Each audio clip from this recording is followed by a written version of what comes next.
एक ओंकार एक ओंकार सतनाम सतनाम करता पुरख करता पुरख निर्भव निर्भव निर्वैर निर्वैर अकाल मूरत अकाल मूरत अजूनी सैभं अजूनी सैभं गुर प्रसाद जप गुर प्रसाद जप आद सच आद सच जुगाद सच जुगाद सच है भी सच है भी सच नानक होसी भी सच नानक होसी भी सच नानक होसी भी सच नानक होसी भी सच।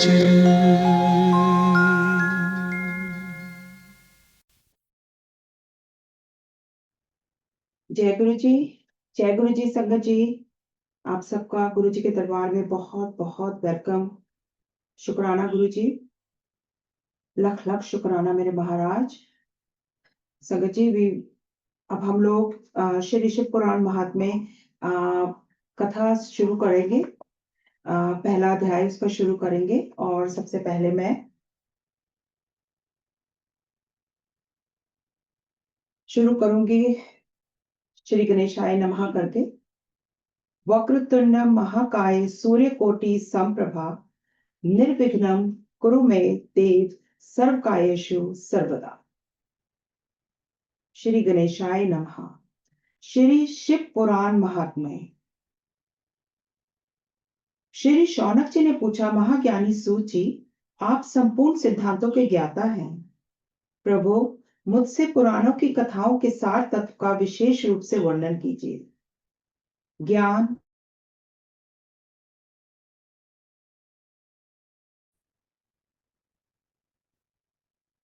ज्ञान साधु पुरुष किस प्रकार अपने काम क्रोध आदि मानसिक विकारों का निवारण करते हैं। इस घोर कलिकाल में जीव प्राय आसुर स्वभाव के हो गए हैं। उस जीव समुदाय को शुद्ध दैवी संपत्ति से युक्त बनाने के लिए सर्वश्रेष्ठ उपाय क्या है? आप इस समय मुझे ऐसा कोई शाश्वत साधन बताइए जो कल्याणकारी वस्तुओं में भी सबसे उत्कृष्ट एवं परम मंगलकारी हो तथा पवित्र करने वाले उपायों में भी सर्वोत्तम पवित्र कारक उपाय हो। तात वह साधन ऐसा हो जिसके अनुष्ठान से शीघ्र ही अंतःकरण की विशेष शुद्धि हो जाए तथा उससे निर्मल चित्त वाले पुरुष को सदा के लिए शिव की प्राप्ति हो जाए। श्री सूत जी ने कहा, मुनि श्रेष्ठ शौनक, तुम धन्य हो क्योंकि तुम्हारे हृदय में पुराण कथा सुनने का विशेष प्रेम एवं लालसा है। इसलिए मैं शुद्ध बुद्धि से विचार कर तुमसे परम उत्तम शास्त्र का वर्णन करता हूँ। वत्स, वह संपूर्ण शास्त्रों के सिद्धांत से संपन्न, भक्ति आदि को बढ़ाने वाला तथा भगवान शिव को संतुष्ट करने वाला है। कानों के लिए रसायन, अमृत स्वरूप तथा दिव्य है, तुम उसे श्रवण करो। मुने, वह परम उत्तम शास्त्र है। शिव पुराण, जिसका पूर्व काल में भगवान शिव ने ही प्रवचन किया था, ये काल रूपी सर्प से प्राप्त होने वाले महान त्रास का विनाश करने वाला उत्तम साधन है। गुरुदेव व्यास ने संत कुमार मुनि का उपदेश पाकर बड़े आदर से संक्षेप में ही इस पुराण का प्रतिपादन किया है। इस पुराण के प्रेरण काल का उद्देश्य है कलयुग में उत्पन्न होने वाले मनुष्यों के परम हित का साधन। ये शिव पुराण परम उत्तम शास्त्र है। इसे इस भूतल पर भगवान शिव का वाग्मय स्वरूप समझना चाहिए और सब प्रकार से इसका सेवन करना चाहिए। इसका पठन और श्रवण सर्व साधन रूप है। इससे शिव भक्ति पाकर शीघ्र ही शिव पद को प्राप्त कर, इसलिए संपूर्ण यत्न करके मनुष्यों ने इस पुराण को पढ़ने की इच्छा की है अथवा इसके अध्ययन को अभिष्ट साधन माना है। इसी तरह इसका प्रेम पूर्वक श्रवण भी संपूर्ण मनोचित फलों को देने वाला है। भगवान शिव के इस पुराण को सुनने से मनुष्य सब पापों से मुक्त हो जाता है तथा इस जीवन में बड़े बड़े उत्कृष्ट भोगों का उपभोग करके अंत में शिव लोक को प्राप्त कर लेता है। ये शिव पुराण नामक ग्रंथ 24,000 श्लोकों से युक्त है। इसकी 7 संहिताएं हैं। मनुष्य को चाहिए कि वह भक्ति ज्ञान से इसका श्रवण करे।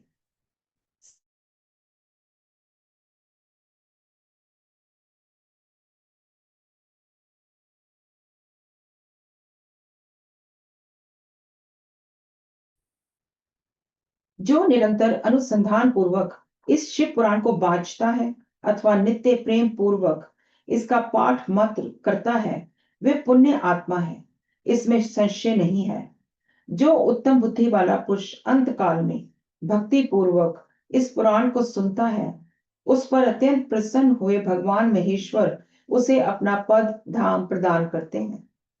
जो प्रतिदिन आदर पूर्वक इस शिव पुराण का पूजन करता है, वह इस संसार में संपूर्ण भोगों को भोग कर अंत में भगवान शिव के पद को प्राप्त कर लेता है। जो प्रतिदिन आलस्य रहित हो रेशमी वस्त्र आदि के वेष्टन से इस ये शिव पुराण ने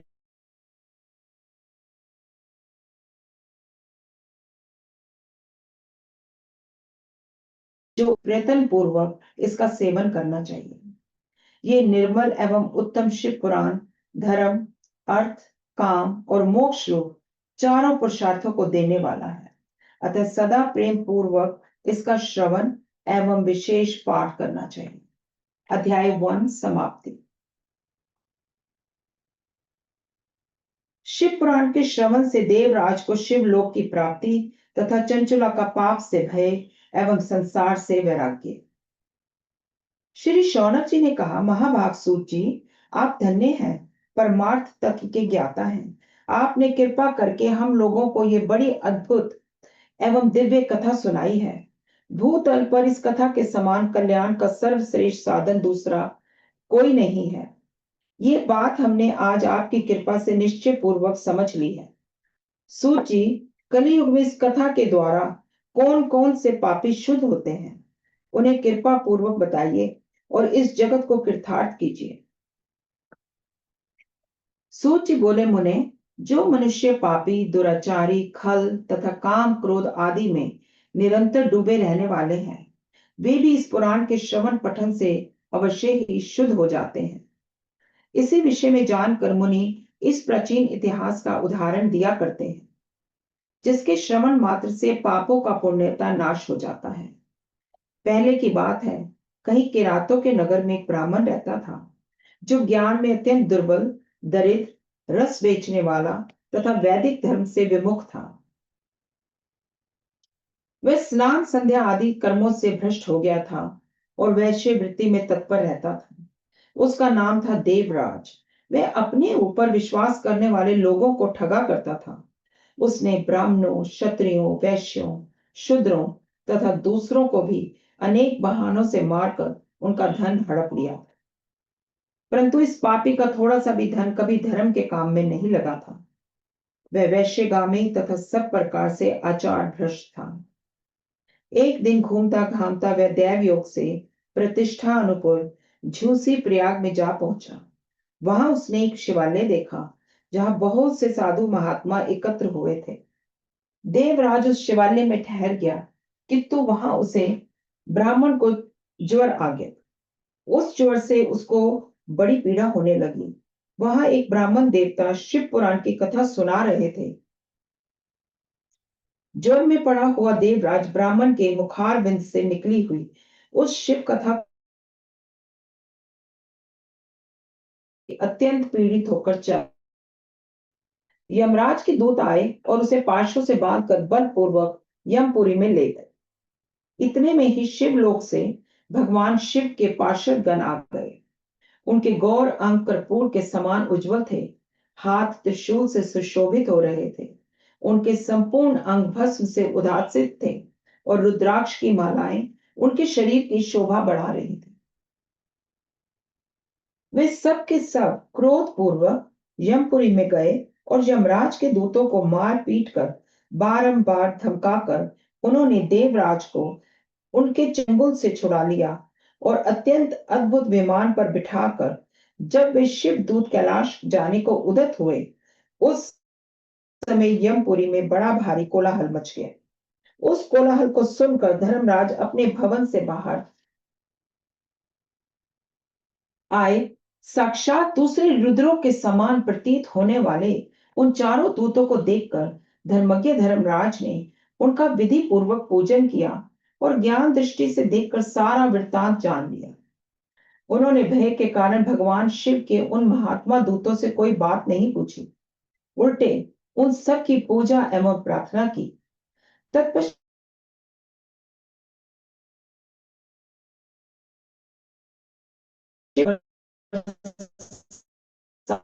शिव के हाथों में दे दिया। शौनक जी ने कहा, महाभाग सूत जी, आप सर्वज्ञ हैं। महामते, आपकी कृपा प्रसाद से मैं बारंबार कृतार्थ हुआ। इस इतिहास को सुनकर मेरा मन अत्यंत आनंद में निमग्न हो रहा है। अतः आप भगवान शिव में प्रेम बढ़ाने वाली शिव संवादिनी दूसरी कथा को भी कहिए। श्री सूत जी बोले, शौनक सुनो, मैं तुम्हारे सामने गोपनीय कथा वस्तु का भी वर्णन करूंगा, क्योंकि तुम शिव भक्त में अग्रगण्य तथा वेद वेताओं में श्रेष्ठ हो। समुद्र के निकटवर्ती प्रदेश में एक वाशकल नामक ग्राम है, जहां वैदिक धर्म से विमुख महापापी द्विज निवास करते हैं। वे सब के सब बड़े दुष्ट हैं। उनका मन दूषित विषय भोगों में ही लगा रहता है। वे ना देवताओं पर विश्वास करते हैं, ना भाग्य पर। वे सभी कुटिल वृत्ति वाले हैं, किसानी करते और भांति भांति के घातक अस्त्र शस्त्र रखते हैं। वे व्याभिचारी और खल हैं। ज्ञान वैराग्य तथा सधर्म का सेवन ही मनुष्य के लिए परम पुरुषार्थ है, इस बात को वे बिल्कुल नहीं जानते हैं। वे सभी पशु बुद्धि वाले हैं। जहां के द्विज ऐसे हों, वहां के अन्य वर्णों के विषय में क्या कहा जाए। अन्य वर्णों के लोग भी उन्हीं की भांति कुत्सित विचार वाले रखने वाले हैं, स्वधर्म विमुख एवं खल हैं। वे सदा कुकर्म में लगे रहते और नित्य विषय भोगों में ही डूबे रहते हैं। वहां की सब स्त्रियां भी कुटिल स्वभाव की, स्वेच्छाचारणी, पाप सक्त, कुत्सित विचार वाली और व्यभिचारणी हैं। वे सद्व्यवहार तथा सदाचार से सर्वथा शून्य हैं। इस प्रकार वहां दुष्टों का ही निवास है।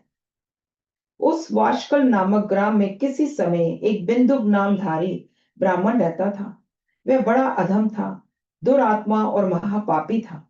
यद्यपि उसकी स्त्री बड़ी सुंदरी थी, तो भी वह कुमार्ग पर ही चलता था। उसकी पत्नी का नाम चंचुला था। वह सदा उत्तम धर्म के पालन में लगी रहती थी, तो भी उसे छोड़कर वह दुष्ट ब्राह्मण वैश्यगामी हो गया था। इस तरह कुकर्म में लगे हुए उस बिंदुक के बहुत वर्ष व्यतीत हो गए। उसकी स्त्री चंचला काम से पीड़ित होने पर भी स्वधर्म नाश के भय से कलेश सहकर भी दीर्घ काल तक धर्म से भ्रष्ट नहीं हुई, परंतु दुराचारी पति के आचरण से प्रभावित हो आगे चलकर वह स्त्री भी दुराचारणी हो गई। इस तरह दुराचार में डूबे हुए उन मूढ़ चित्त वाले पति पत्नी का बहुत सा समय व्यर्थ बीत गया। तदंतर शूद्र जातीय वैश्य का पति बना हुआ वह दूषित बुद्धि वाला दुष्ट ब्राह्मण बिंदुक समय अनुसार मृत्यु को प्राप्त हो नरक में जा पड़ा। बहुत दिनों तक नरक के दुख भोग कर वह मूढ़ बुद्धि पापी विंध्य पर्वत पर भयंकर पिशाच हुआ। इधर उस दुराचारी पति बिंदुक के मर जाने पर वह मूढ़ हृदय चंचला बहुत समय तक पुत्रों के साथ अपने घर में ही रही। एक दिन दैव योग से किसी पुण्य पर्व के आने पर वह स्त्री भाई बंधुओं के साथ गोकर्ण क्षेत्र में गई। तीर्थ यात्रियों के संग से उसने भी उस समय जाकर किसी तीर्थ के जल में स्नान किया। फिर वह साधारणतया मेला देखने की दृष्टि से बंधुजनों के साथ यत्र तत्र घूमने लगी। घूमती घामती किसी देव मंदिर में गई और वहां उसने एक दैवज्ञ ब्राह्मण के मुख से भगवान शिव की परम पवित्र एवं मंगलकारिणी उत्तम पौराणिक कथा सुनी। कथावाचक ब्राह्मण कह रहे थे कि जो स्त्रियां पुरुषों के साथ व्याभिचार करती हैं, वे मरने के बाद जब यमलोक जाती हैं, तब यमराज के दूत उनकी योनि में तपे हुए लोहे का परिघ डालते हैं। पौराणिक ब्राह्मण के मुख से ये वैराग्य बढ़ाने वाली कथा सुनकर चंचला भय से व्याकुल हो वहां कांपने लगी। जब कथा समाप्त हुई और सुनने वाले सब लोग वहां से बाहर चले गए, तब वह भयभीत नारी एकांत में शिव पुराण की कथा बांचने वाले उन ब्राह्मण देवता से बोली। चंचुला ने कहा, ब्राह्मण, मैं अपने धर्म को नहीं जानती थी, इसलिए मेरे द्वारा बड़ा दुराचार हुआ है। स्वामी, मेरे ऊपर अनुपम कृपा करके आप मेरा उद्धार कीजिए। आज आपके वैराग्य रस से ओतप्रोत इस प्रवचन को सुनकर मैं कांप उठी हूँ और मुझे वैराग्य हो गया है। मुझ मूर्छित वाली पापिन को धिक्कार है। मैं सर्वथा निंदा के योग्य हूँ। कुत्सित विषयों में फंसी हुई हूँ और अपने धर्म से विमुख हो गई हूँ। हाय, न जाने किस किस घोर कष्टदायक दुर्गति में मुझे पड़ना होगा और वहां कौन बुद्धिमान पुरुष कुमार में मन लगाने वाली मुझ पापिन का साथ देगा। मृत्यु काल में उन भयंकर यमदूतों को मैं कैसे देखूंगी। जब वे बलपूर्वक मेरे गले में फंदे डालकर मुझे बांधेंगे, तब मैं कैसे धीरज धारण कर सकूंगी। नरक में जब मेरे शरीर के टुकड़े टुकड़े किए जाएंगे, उस समय विशेष दुख देने वाली उस महायातना को मैं वहां कैसे सहूंगी। हाय, मैं मारी गई, मैं जल गई, मेरा हृदय विदीर्ण हो गया और मैं सब प्रकार से नष्ट हो गई, क्योंकि मैं हर तरह से पाप में डूबी रही हूँ। ब्राह्मण, आप ही मेरे गुरु, आप ही माता और आप ही पिता हैं। आपकी शरण में आई हुई मुझ दीन अबला का आप ही उद्धार कीजिए, उद्धार कीजिए। सूची कहते हैं, शौनक, इस प्रकार खेद और वैराग्य से युक्त हुई चंचला ब्राह्मण देवता के दोनों चरणों में गिर पड़ी। तब उन बुद्धिमान ब्राह्मण ने कृपा पूर्वक उसे उठाया और इस प्रकार कहा। अध्याय दूसरा एंड तीसरा समाप्त। शुक्राना गुरु जी, बहुत बहुत शुक्राना। इस सेवा का, आई हुई सारी संगत का बहुत बहुत शुक्राना। इस पाठ को सुनने वाले और करने वाले सबका शुक्राना। ओम नमः शिवाय। शिव जी सदा सहाय। ओम नमः शिवाय।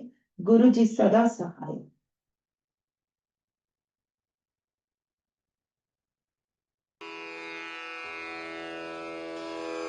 जय गुरु जी की।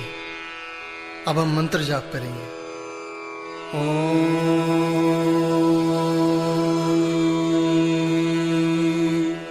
नमः शिवाय।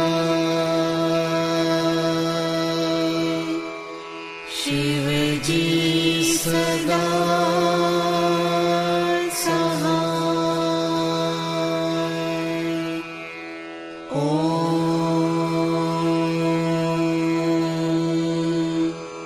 नमः शिवाय। गुरु जी सदा सहाय।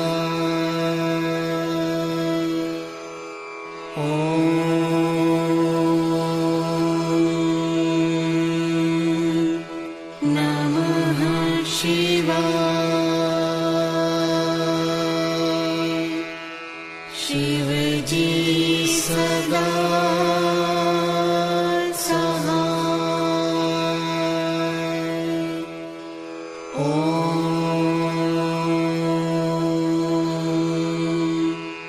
नमः शिवाय। गुरु जी सदा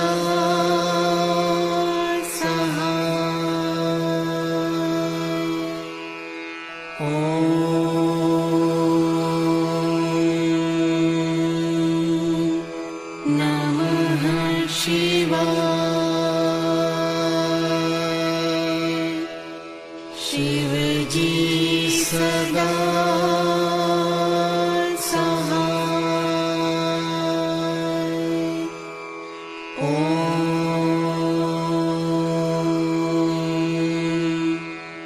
नमः शिवाय। गुरुजी सदा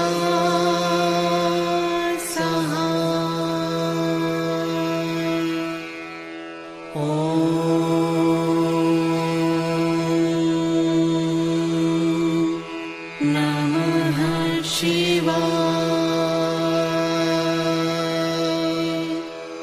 शिवजी सदा सहाय।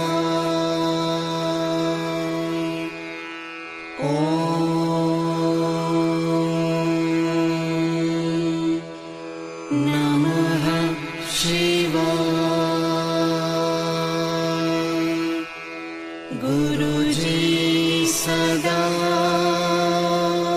सहाय।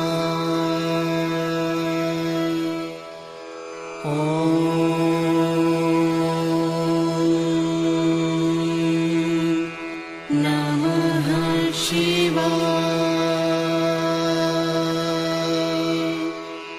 शिवजी सदा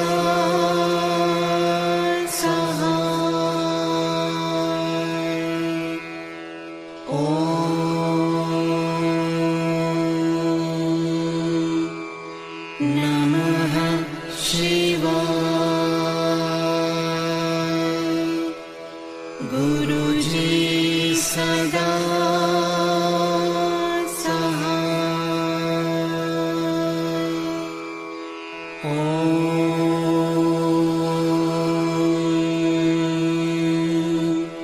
नमः शिवाय। शिवजी सदा सहाय।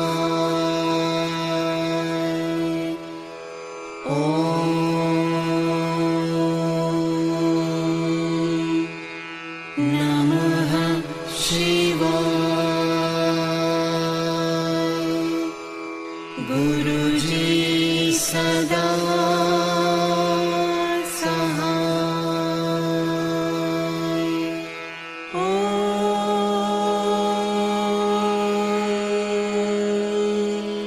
नमः शिवाय।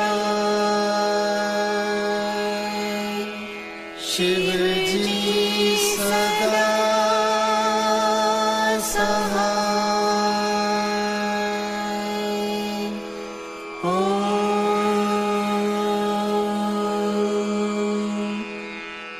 नमः शिवाय।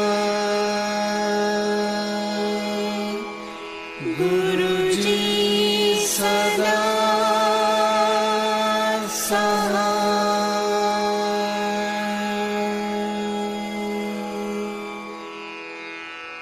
जय गुरु जी की।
शिव